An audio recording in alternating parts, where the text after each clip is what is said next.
Hi, everyone, and welcome to the Asher Marketing Podcast. I'm Anthony Giuliano, and my guest this week is Jenna Jacobs. Jenna, how you doing?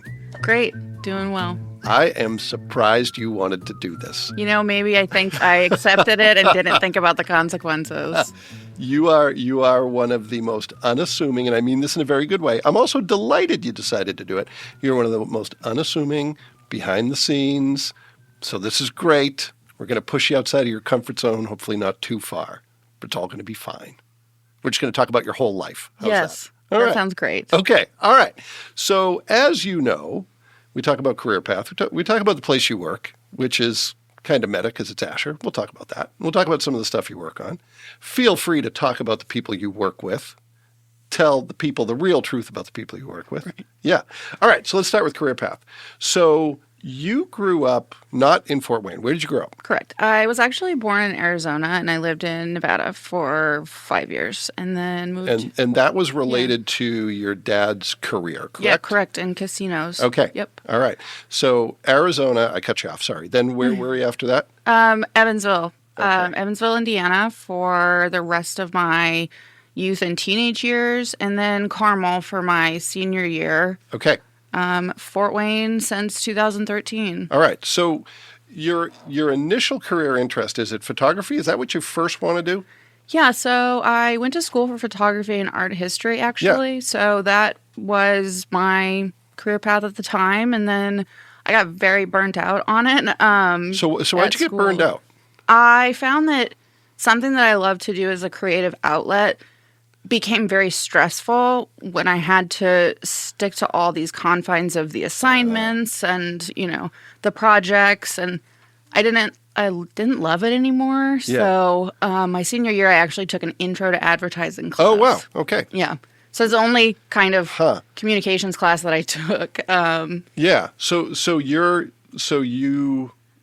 you do photography? You do it as a job for part of your career, right? I've never actually professionally done it as a job. I have certainly assisted professional photographers in photographing weddings, portrait sessions, events. I myself have photographed a wedding by myself and, some other things like that, but it's never been, a career point for me. So you wanted to keep doing what you wanted to do, but you didn't want to do the stuff you didn't want to do. Correct. All right. Well, that's a pretty good gig then. That's not bad. But it's just, turning your hobbies into a career. Sometimes it doesn't work out. Yeah, for sure. And your husband, the illustrious Jeremy, is also a photographer, yes, correct? Yes, that's correct. So is that a good thing that you get to bounce ideas off each other, or does it ever get competitive and weird? Yeah. So it definitely has gotten competitive and weird, but I think that we found like a good balance because we, at this point in time, photograph different things. So he likes to do the portraits, the weddings, the people. Okay. And if anybody's familiar with what I do, and I would be surprised if you were, actually, I like to photograph flowers and plants and macro photography. So very different. All right. And how did you find that was an interest? Like that's... With people, I think that comes naturally, but finding something, like what you now focus on, did you stumble across that, or was that something you always knew? I stumbled across it. I had these big burning bushes on the outside of my house that I would, walk by every single day. Yeah. And in the autumn, they turn these bright red colors, and they are very invasive, but very beautiful. And one day I just thought, I'm going to photograph these and see how it turns out. There you go. Yeah. Yeah. All right. And you just recently shot Ashley Motia's wedding, I did. Correct? All right. Very small little get-together at Foster Park. Yeah. So was that just a personal connection? Yeah. So you made an exception. Ashley herself is not a plant, but you said correct. Nevertheless. Yes. I will happily shoot. accepted that. Okay. Well, that's great. Well, that's awesome. So let's talk about... When do you start at Asher? And maybe talk a little bit about what were you doing before that? Then how do you get to Asher? And then we'll talk more about Asher. But what is your career path that leads you to Asher? So I graduated from Purdue in the spring of 2013. Yep. And we moved back to Fort Wayne. It's where my husband's from originally. And I didn't really have a good plan for what I was going to do. Because you had studied photography and didn't want to be a photographer. Yeah, absolutely. And art history, too. And, one of the options for art history is obviously to go on and get your master's degree. And I do not like to write. So that really wasn't an option for me at the time. So my dad actually is very good friends with Tom Borney. Yep. And was like, I'm going to reach out to Tom and, see if I can just set up a meeting with you both. And so I met with Tom, and it was a great meeting. And he said, if in the future we've got something, that you would be suited for, we'll let you know. And, for me, it was kind of open-ended. I didn't really know if that was going to lead to anything. But the production manager at that time was leaving. Yeah. And her assistant was becoming a production manager, and she needed an assistant. Yeah. So it worked out. All right. So you've done a lot of different things at Asher. You've done just about every job there. Well, a lot of the jobs there are. So tell me about that production job, because I don't even remember what that was. But tell me what you were doing then. What kind of work was that? Yeah. So print production is basically anything that is a tangible piece of something for our clients, whether it be a billboard, a mailer, a brochure, a T-shirt, a tablecloth, anything that's going to get printed goes through our production manager, Kirsten. Yep. And I was her assistant, and we just kind of found a good balance of who did what. And I actually worked almost solely on Subway. So their menu panels, all their in-store collateral, billboards, their T-shirts, and that was my focus. And you had no experience with that prior. Everything that you learned was through Kirsten and on the job. All right. And her meticulous note-taking. Yeah. Skills. Well, she's very detailed, and I am not, so I appreciate that in both of you. So how do you explain when people ask you, where do you work, and they say, tell me about Asher? I'm always intrigued to hear how other people describe this place, but how do you describe Asher to people who maybe don't know much about the world we work in?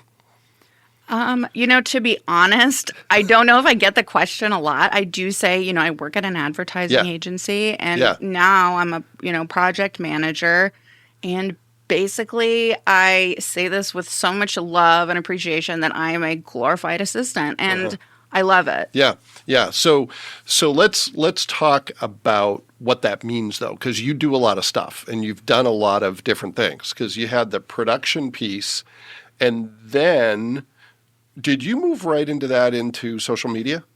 I did. Yeah. Okay. So you were managing social media, not just for Asher, but for clients as well. Yes. And if we're being honest, that wasn't your favorite thing you've ever done here, correct? Correct. It was very go, go, go. I felt like I had to always be creating and always, be on. And it was a very familiar feeling, like doing photography in college where I had to create daily, even if I wasn't really feeling it. It was a lot of pressure. Yeah. Well, you've got, in many cases, daily deadlines, and you're sometimes with great help from other people, you're coming up with content, sometimes in isolation, trying to guess what do people want. Yes. So I feel you on that for sure. So you do that for about a year, am I correct? I think it was about a year before I started to transition out, and I think maybe a year and a half when it was all said and done. Okay. So you're still doing some of that, but less pressure, more to tell Asher's story on social media, helping out with some other clients. Where are you spending most of your time right now? Wrangling projects for other account executives. Yeah. The big clients that you work on, Regional Health Systems, Indiana Tech. I just recently started working with City National Bank with another one of our account executives. So really it's just being a supporting role to our account team and what their needs are. Yeah. So, and that's something you've alluded to this, but you're kind of happily in the background, right? You would rather be working with the internal team, making sure everything gets done, all those details, than be in front of clients doing the idea generation. Is that correct? Yes, absolutely. I work best when I have somebody over me telling me what to do. Okay. All right. Okay. So when you think about the projects you're working on right now, what are some of the things that are taking up most of your time, and how are you working through that? I would say what takes up most of my time is trying to read media plans and make sure I'm doing that correctly. Yeah. But I find that if I can just sit down and focus on something and work through it once, then I'm so much better prepared to handle it, the next time. And I know that a lot of our clients' fiscal years are starting now, so there's a lot of things that are ramping up and things are going to start getting busy soon with all the flights and campaigns. So it's still very deadline driven because you're trying to get a team to produce stuff that has to be done by a certain date. How is that? Is that the same pressure that you felt on the social media side, or is it different? And if it's different, how is it different? I think it's definitely different because the pressure is less on me and more on other departments, and not in a bad way. It's just that we've got more hands on deck. I feel with social media, a lot of the pressure was on me personally to create posts, to schedule them, to make them. Yeah. With these projects, we pull in a team of people from the beginning, and everyone doesn't have the same exact deadline. So we may have copy that's due, several days before a design is due, several days before a proof is due, several days before a printed piece is due. Yeah. So I think it spreads it out and makes it more manageable. Okay, so you're kind of you're feeling some pressure, but it's pressure on behalf of other people more than on your own shoulders. And usually the deadlines are a lot, farther out. Yeah. Yeah. Okay. So what do you like most about what you do, and what is the biggest challenge in what you do? I really like that I am doing something different every day. Yeah. It feels like I don't face burnout in that I'm not coming and being repetitive, and it's like, oh, okay, time to make the donuts, Yeah. So I enjoy that. I think that, being able to focus on many different things throughout the day makes the workday go quicker, and that helps. On the flip side of that, it's a lot of different work, and it's been hard to get to the level of organization that I'm at now, and managing my time and figuring out not everything needs to be done every day. I have a bad habit of responding to emails right away without giving thought, to the project. I want to get started on things. You have a high sense of urgency. Yes, correct. Which is one of those skills that is a great thing, but it also can be very taxing on yourself. I agree. I agree. So let me ask you something I've always been really curious about, because I think you know this, but there are days when you save my butt like multiple times because you are super organized. How do you work? Like when you get stuff in, how do you keep it all organized? How do you track priorities? What does that workflow look like? I am a notorious note taker and list maker. Okay. I will make lists for the sake of mentally organizing my thoughts and then never look at the list again, because the act of actually writing things out organizes it in my brain. And then I know what to tackle first. And of course, I'll reference my list, but that's probably my biggest tool is list making. And is that and this sounds like a stupid question. Pen and paper. Pen and paper. Okay, but, all right, let's play devil's advocate here for a second. What if the paper is somewhere else and you need to reference a list? I take them with me. All the time? Yeah. Okay, all right. Because that's why I eventually switched to, I got to have it on my phone because my phone is reliably usually with me. You just have the good sense to carry the paper with you. I do carry the paper. And I feel that actually physically writing things down helps me remember better. When I was in college, I used to sit and take notes on pen and paper and then go home and transcribe them to my computer. Okay. All right. Yeah. Well, I think there's something to be said for that. There's a book called Getting Things Done that I read like really when I was, because you know how disorganized I can be.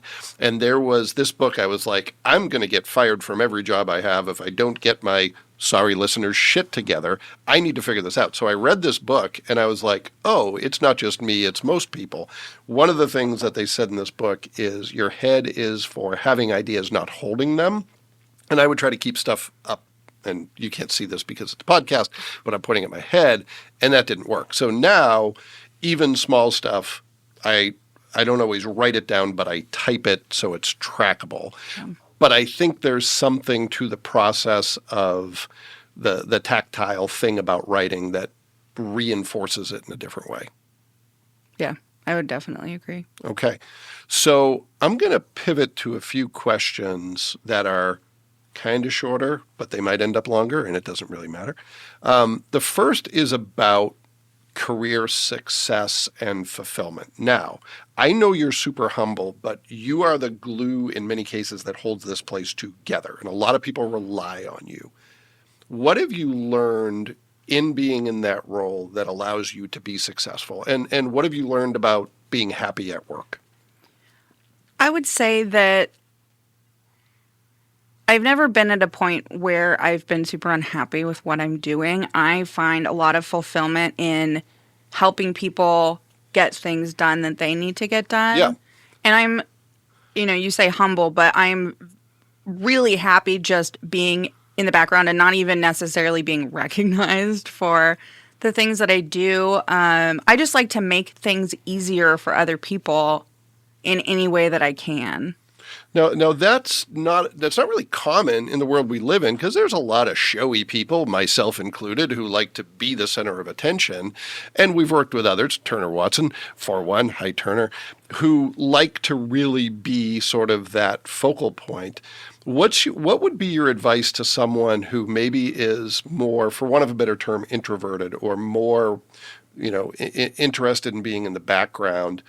What would you coach someone on who said, I don't think this world is for me because I'm quieter or I'm more introverted? What would you say to that person? I would say focus on your skills and what you're good at, and find, the little niches where you can fit in your workplace, in your personal life, that you feel comfortable doing, and let people know your boundaries, and really just excel in the things that you're good at, and you will find fulfillment. Yeah. Well, one of the many things I appreciate about you is you told me from day one that you and I started working closely together, you said, here are some things I'm not comfortable with. And I was like, okay, great. So I know that to not put you in that position, and I don't think being on a podcast was one of them, by the way. So, but you said, here are some things that I'm not super comfortable with. I know now what to do with that. Whereas a lot of people wouldn't have the confidence to say, I don't really like doing this, or I'm not comfortable with it. And then you might bump into some problems along the way. So I think more people should do that. It took me a while to get there. Mm-hmm. I don't like to say no. Mm-hmm. I feel guilty saying no. Mm-hmm. So it's just being confident in what you can do and can't do, and knowing that there's nothing wrong with saying no. Yeah. I don't feel comfortable doing that. Okay. All right. Next question. And I'm going to give you a choice of two questions you can answer. Okay. Either what is one thing that you think people should know about Asher that maybe isn't all that well known, or what is one of your favorite Asher stories, something that happened here that is memorable to you? Well, it is the big question. I remember, this is question 2. Okay. I remember one time we got a dunk tank in the parking lot to do the ALS ice bucket challenge. Yeah. And, long story short, I ended up in the dunk tank with all my clothes on, soaking wet, not considering how I'm going to drive home. In, my sopping wet clothing. But it was the summer, it was hot, and we're all hanging out in the dunk tank. Yeah. And it was kind of like, the ice bucket challenge was like, take a bucket of water and dump it over your head. Correct. And this was like your whole body. Yeah, it was, I don't even think there was ice in it. There was no ice. There was no bucket. There was no ice. Not even sure it was a challenge. But it was a lot of fun. It was a lot of fun. All right. Last question. And my only caveat with this one is you can't say pen and paper. But what's a tool you use, something that helps you in your work that is important to you? Something that, and it could be something that you think, well, most people know about this. That's okay.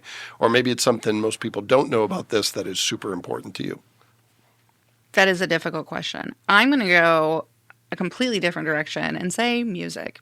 Aha. Okay. I listen to music almost all day, every day. All right. Yeah. Let me ask a follow-up question, because I have a challenge that I like to do that too. And I find that there's 2 types of work I can do. There's like, if I'm thinking about something, I can't listen to music because it competes with that. But if I'm just like updating a to-do list or going through email, I can. But a lot of times and I'm frustrated because I like to listen to music when I work, but I'm like, now I got to think, so I have to pause it. So what do you listen to that allows you to think on 2 tracks in that way? So this is going to be very strange. I'll listen to like rainforest sounds. Okay, yeah. Or I'll listen to classical music. Like, if I'm having a tough time at work and I feel like everything's coming to me from every direction, I'll put on like the Nutcracker. All right. So if I hear that when I walk by your office, I'm just going to leave you alone. I think that music without words is good for when you're trying to focus on a specific task, just for some background noise. Okay. Well, and I think there's actually science behind that. I was listening to a podcast and they were talking about this service that basically is science-driven. Here is music you should listen to when you work because it helps you be more productive. And I was like, well, why couldn't I just use Spotify for that? And like good advertisers, they said, and you might be thinking you can use Spotify for that, but this is different music that is wired to help your brain. So music without lyrics is a good start towards that. Yeah. All right. So are there ever times you listen to something else, though? And if so, like, what can you be working on that will allow you to do that? A lot of my job actually involves things like content entry, research, repetitive tasks. Something that doesn't require a lot of active thinking. It's a lot of repetition. I feel like I can listen to almost anything when I'm doing that. Okay. All right. Yeah. All right. Well, maybe I need to find more stuff that it's just instrumental that I can listen to. All right. I'll make you a playlist. Yes, please. Let's do it. All right. Great. So now you have something else to do. I do. I already put it on my mental pen and paper list. Where is your pen and paper, though? You don't have your pen and paper? I know. I thought about bringing it, but I didn't. Oh, man. So are you uncomfortable without the pen and paper? No. I feel like this isn't work. This is fun. So. Okay. Well, good. Well, since you still think it's fun, let's end it before it doesn't become fun or becomes less fun. That's how I live my life. All right. I'm kidding. But... Well, Jenna, I want to say on the record a sincere thank you to you for the work you do. You're really great at what you do. I'm just mediocre, but I would be terrible at my job if not for you. So thank you for making me mediocre. Well, thank you for that recognition, for making you mediocre. And you're welcome.